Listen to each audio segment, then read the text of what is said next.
Alright guys, welcome back to another video.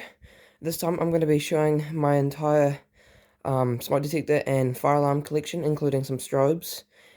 So I suppose we'll start off with these two guys up here.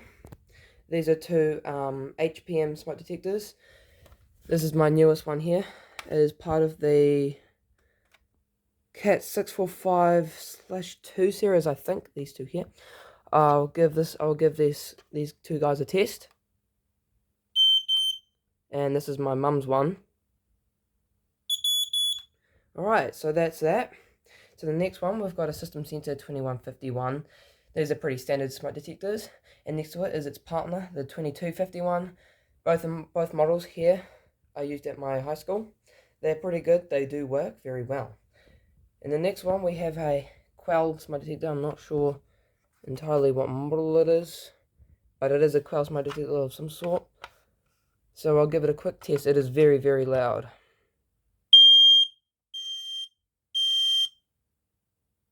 It's not as responsive to the others. Alright, and this one here is a Goldair, I think, one, but I'm not sure what the model is again because the model's covered up by the bracket. But I will give it a nice test. 3, 2, 1.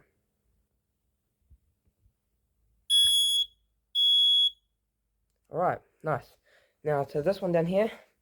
This is, it looks like it's a VST LS, I think F, if I'm correct. This is a 12-volt smoke detector that needs a 12-volt battery to work, I think. And this one here is an Ampac/Apollo and maybe Game or FCI XP95 optical smoke detector. And these are very, very common in New Zealand, even at my high school too. They are very nice. You can tell the difference between, I think, Discovery and XP95 by the LED. XP95 has got one LED and Discovery has got two. And on to the next one, we've got a DSC smoke detector model.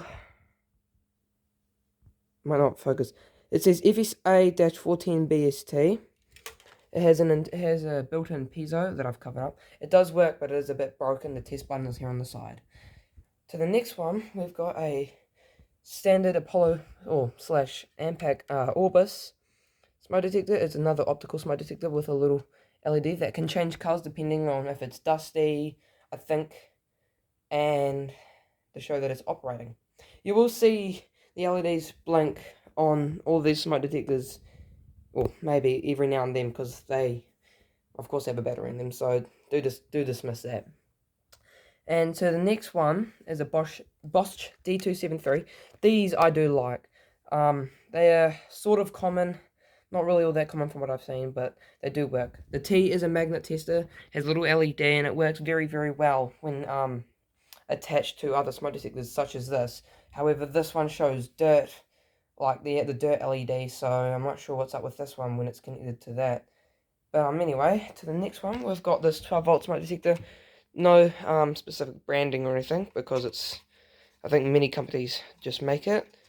Here's I think, over here's the test button, if I'm correct. Nope, the other one. Over here is the test button. And here's an LED which has completely come off. And here is another Quell smoke detector. This one is from 2013, but it works incredibly well. It is an ionization, if I'm correct.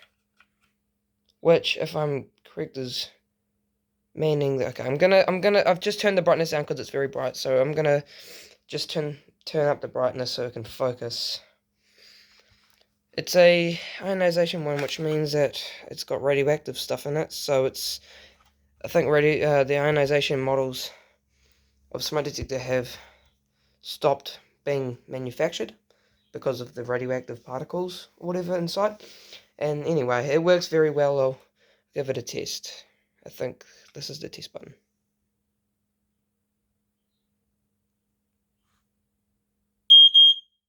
Yep, works very, very well. So, on to the next one. This is a Everyday one from exactly 2000 and it might be 2006 or 2000 exactly. The model number is a bit scratched off, but not the model number, the manufacture date is a bit scratched off. But This one I think is a little bit broken, but it is fairly big, as you can see. I will test it for you guys. It might have a wee bit of a delay.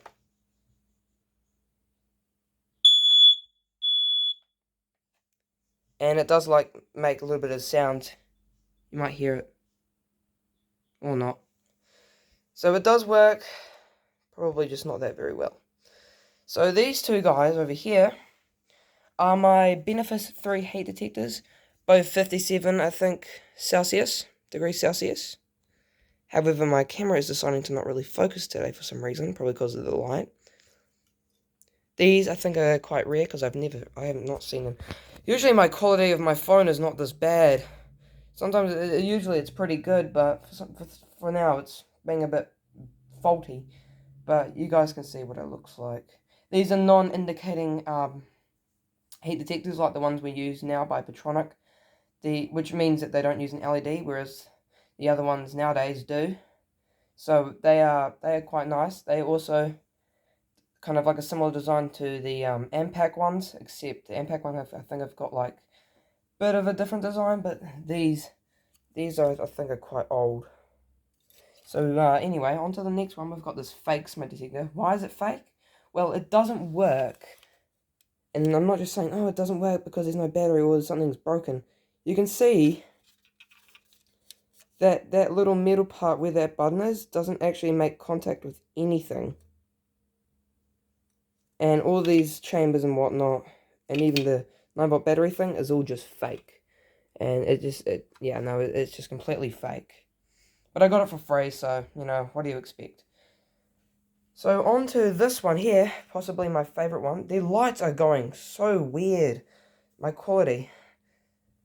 Jesus. Okay. Oh well. Anyway, we'll have to work with that. Work with that.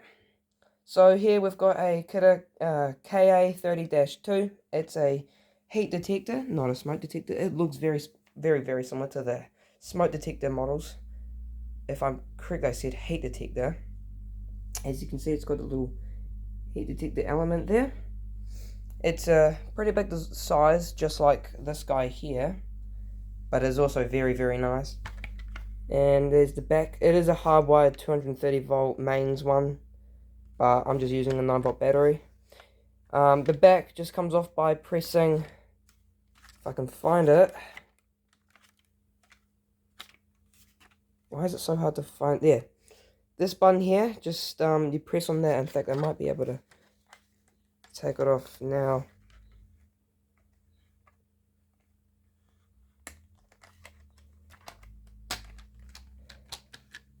Like so. So there's your battery, your backup battery, and there's your terminal, and there's some information, and it is by Kidde, but Kidde Australia, not America. And we'll give this a quick test. You can see it's very, very loud, but I do like it. It was about $51.24, I think. Quite expensive, but it is definitely a good model for me, and because they are quite rare, I think, in New Zealand. You can't, I haven't seen these on shelves very recently, only at Bunnings Warehouse, which is like a hardware store for Australia and New Zealand, probably other countries anyway. So on to the next one here, which is my smallest one, I think. We've got this little mini Orca smoke detector. The model, where is it? Come on, camera.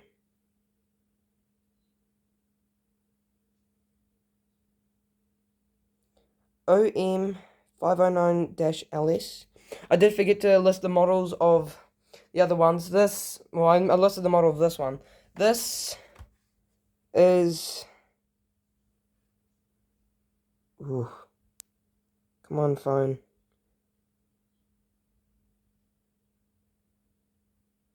SD-738CE. And I don't know what I think. Okay, hold on. I might be able to just... Here we go. Q946. I think. Q946. For that one. So, yeah. I tested that. Now I'm going to test this one here. It's a very small smoke detector. I think it's photoelectric, if I'm correct. Yes. Yes, it is. Oh, and it comes with a little magnet that you put into that little square there that just deactivates it temporarily. Well, not temporarily, pretty much permanently until the magnet comes out. So we'll test it.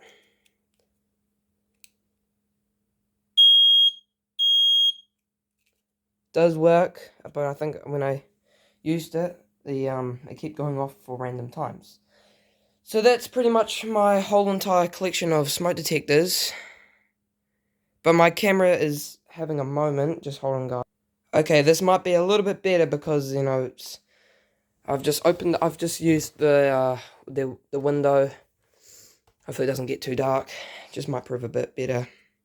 So, that's my whole entire smoke detector collection that I have as of, I think, 2023, July, I think. Yeah, July. So, yeah, pretty good collection. I'm not sure how many I have. I'll probably have to count it, but I think it's like about... Oh, wait, it's actually 19. Okay, no, it's 19. Okay, so that's that. Now we're going to go on to the fire alarms and bells and strobes and cool points that I've owned for a while. Do just dismiss these guys. If any of them goes off, I'll handle it. Okay, for our first fire alarm, we just have a broken strobe. The reason why it's broken is because I used too much power on it. I think around 60 or 70 volts. It's literally only like a 9-volt thing. So, yeah, I broke it. So that I don't use that anymore. On to the next one. We've got this nice horn. It's a fire alarm horn by Georgix Co. Limited. Model is HA-5. It's pretty cool. I thought it was a security horn. It isn't. It's a fire alarm horn, as it doesn't have any other tone, I think. So yeah. So for our next one, we've got a Poseidon Besson Banshee sounder. These are very nice alarms that are used in New Zealand and the UK. I won't be testing any of them today, but you can go to my system test videos that have these because I will be testing them. So yeah. For our next one, sorry guys, I just had to deal with mum problems because I could hear her coming in the hallway. I just had to tell her that I'm making a video. Anyway, for our next one, we've got an Ampac Viper sounder. This has only got 2 tones, as I've tried it with by following the video. And oh, here's my school tie. I've tried to use it with following like a video, and it just keeps making 2 tones. The model, turn it upside down. I'm not sure if this will show in the video.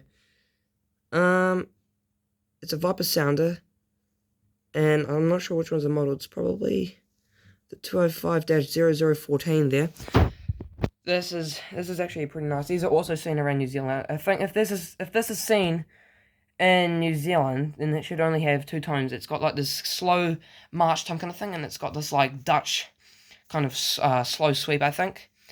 But they are very, very nice alarms, and it is distributed by Ampac, I think, because it says Ampac right there. So yeah, on to our next one is this. A Carol & Carol electric bell. It's a 230 volts AC one. And these are quite common, I think, in my high school and maybe around New Zealand as well.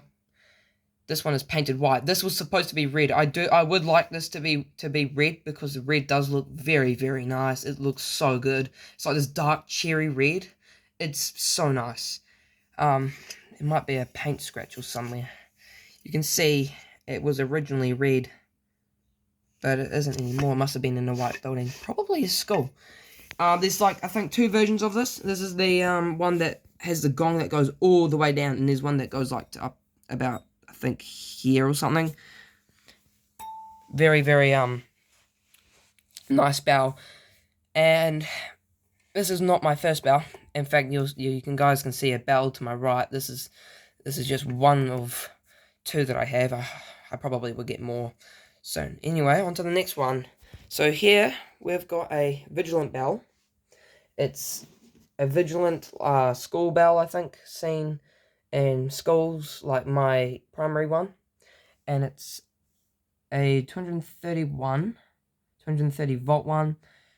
And it does sound very, very nice. In fact, I think, yeah, so this is quite a big unit. Smaller than this motorized one, but this is quite a classic, possibly from the 60s or 70s, I'm not sure. But these are very common in schools, or at least they might have been a while back, but due to the due to the thing with alarms coming, new electric alarms coming in, these guys will be disappearing. These two guys will be disappearing, I think. So yeah, I guess you could say it's quite a good steal I got, and it came with a relay too. It was for $15 altogether, I think. So it was a good steal for me. Anyway, on to the next one. We've got a Wimold call point. It's a Wimold, it's a Vigilant 1841 Mark II. It uses glass and it has a little switch. You can tell it's a Mark II because it's got the LED. The Mark 1s that have got no LED. They look like this, but they don't have the LED. And I think some of them say Vigilant Limited or something on the bottom, meaning that they're original. These are very, very common. You can see these in warehouses. You'll see them in schools. You'll see them in, just buildings in town if you go to New Zealand, in Christchurch, or really anywhere in New Zealand. They are so common, and they work so well. But here's the thing. Since they use glass, you can't, well, receiving them is, you have to get a new piece of glass, and you can't actually test them through the bottom because there's no tester hole, nothing. But due to the new KAC ones by KAC, I think, the new Vigilant KAC ones, they have a plastic thing, a plastic bit that pops down, and they have a keyhole tester, I think.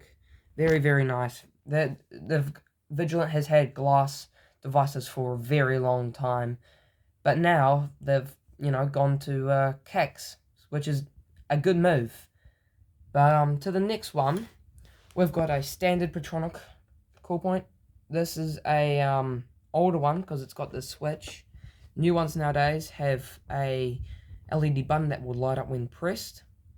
This one I also struggled to take the cover off because the screw was pretty much stripped. It was so stripped it was very hard, so I just had to drill. So yeah, these are very nice though, and I'm glad to have them because I think there was only one. So yeah, it's a fairly small unit, I suppose. Very square, although both of these guys are square. Most call points, I think, nowadays are square in New Zealand. They could also be round back in the day, which is kind of interesting because, well, round is an interesting shape. So yeah. This one I think I've had a couple of problems with the wiring, like it makes my alarms go a bit weird. But that's that. Anyway, to the next one, we've got this garden alarms one. I think no, this is my newest one. I've got two, but this is the broken one. The reason why it's broken because the terminals in the back have just completely come off. But yeah, this is just a standard garden alarms one that you'll still see in New Zealand every now and then. Of course, they're more rarer than these two, but they're still possible to find. They just use another standard toggle switch. And yeah, I guess I'm not so sure what the holes are for. I'm assuming that's probably for the wall, or maybe even a back box or anything. But yeah, this one didn't come with a cover. And this is pretty much the same thing. This one just has a cover saying Firefighting Pacific, with the Firefighting Pacific sticker on it. It's literally the same thing, and it's also broken too. But they both say garden alarms. I was quite happy when I got these because it says garden alarms. I think I don't usually see these in New Zealand, or mainly Christchurch because that's where I go. That's where I live. But yeah, they're very nice units, very nice classic units. Okay, so over here we've got my siren horn, my newly bought one. This was just a cheap wee horn off AliExpress, if you know what that is. It says ADXN. There's a model ES-626. It's a super power electronic siren horn. So that's, yeah, I'll give it a quick test actually.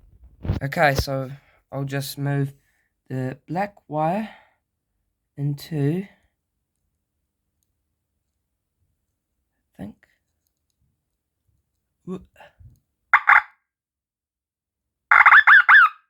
So yeah, it does work. In fact, I'll turn it over so you guys can get a better.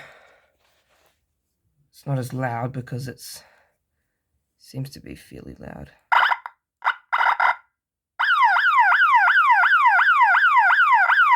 So yeah, that's my newly bought siren horn from AliExpress. It's got a nice tone, and I just use a standard 9-volt battery for my alarms. Pretty much all of my alarms actually just can be activated using a 9-volt battery. So yeah, you'll probably hear alarms like this in the UK in the bell boxes, probably because I use something similar. But on to the next one. We've got this vigilant. Ignore the extinguisher. We've got a vigilant 1841 original version cool point with an integrated siren. I'm not going to be testing this one because I have to take off the cover using the screw on the side, and I have to insert the battery, but the battery's not right because it needs a specific battery. It doesn't use these. It just uses a big 6-volt battery. But the speaker's up here. You might not see it. In fact, I'll turn on the light. There, you guys will probably see the outline. And it didn't come with glass, but it will fit. I'm sure it will fit this glass here on that one. And this one has no LED either, meaning that it's the original one. And it also says Vigilant Limited. This one doesn't, but this one does, meaning that it's the original one. And this has a very, very funky sound. Just go to my one of my I think it's a YouTube video where I did a thing on this. Yeah, and I tested it. It's quite good actually. Still works after, I think, many years. I've got a book for it. In fact, I'll go get it now. Right here. This is a book for this guy here, and you see it's got some information and dates and everything. 2016, and I think I saw it go all the way down to 2014. So that book came in the back of this, which is kind of surprising because now I got to see the dates. But they must have removed this because these devices usually come out of a small single room building, I think. So this would have come out of a single room building and just dropped off at a recycling center or something, and I happened to catch it for like $10. Probably one of the best steals I've gotten in my life, because imagine just missing this, because you cannot like just buy these straight off anything. These are just getting old. But I'm glad to have this on my system test board that I have here. And yeah, it's a pretty cool device. So on to the next one. We've got this Australian monitor, and yes, it is Australian monitor, not Benson. It's not like any other brand. It's Australian monitor. How I know that is because it says Australian monitor in the back of this like terminal thing. It's got different, I think, power like things. Currently it's on 0.5 watts, I think. I could be wrong, but these are usually seen like everywhere in New Zealand. But of course, with electronic speakers, these electronic ceiling speakers are more seen than these guys, I think. These are very bright, vibrant. The new ones by Petronic, the PSS horn is white. It's like the same shape though. They are very, very nice alarms though. I happened to get this for like, I think, maybe about $5 or something. There were other original ones, like the silver ones, but those are gone now. I'm kind of disappointed, but yeah, at least I got this. But yeah, there's probably a couple things I'll regret after not getting that. But these are still really nice. The tones, I think they can play any tone as long as the the fire alarm board, well, not board, the panel has like an evacuation chip or something that can play multiple tones, like lockdown tones, fire tones, you know, that kind of stuff. But anyway, enough of that, and enough of this beauty right here. And let's go on to my last one, I think, here, which is my PA400R, probably my, well, this came before this, but these are also used in New Zealand. There was a mall that I went to that had white ones all around the building, and up north around Wellington, or I think Auckland, they use these, accompanied by the PS24LO strobes, I think. The US system sensor strobes. They're actually pretty nice, these things. They're a nice flush mount kind of shape. They have a nice grill. You see the little piezo thing in there. In fact, I'll turn the light back on again because, yeah. So there's the little piezo thing in there if it's going to focus. Yeah. So, oops, sorry. So, yeah, I'll give this guy a quick test too. So, 3, 2, 1. Oh, oops, I think I put the terminals in the wrong spot. Just give me a moment, guys. Alright, got them wired up. So, 3, 2, 1. Oh, sorry about that. The negative wire came off. 3, 2, 1. So, yeah, that's what it sounds like. It's a pretty cool device, actually. I do really like these. This was about, I think, $47 off of eBay. Yeah, so you can't really purchase these just off of, you know, New Zealand's kind of websites like Trade Me or Facebook. Well, Facebook isn't, you know, a New Zealand website, but Trade Me is. It's like another. It's a buying website like eBay. So yeah, it's like every alarm and smoke detector that I own as of, I think, July 2023. They are there's a lot of very, very nice units I have, and I do like them quite a lot, actually. But, yeah, if you guys enjoyed the video, do consider, subscribing or leaving a comment or a like. Any questions can or will be answered, and have a great rest of your day.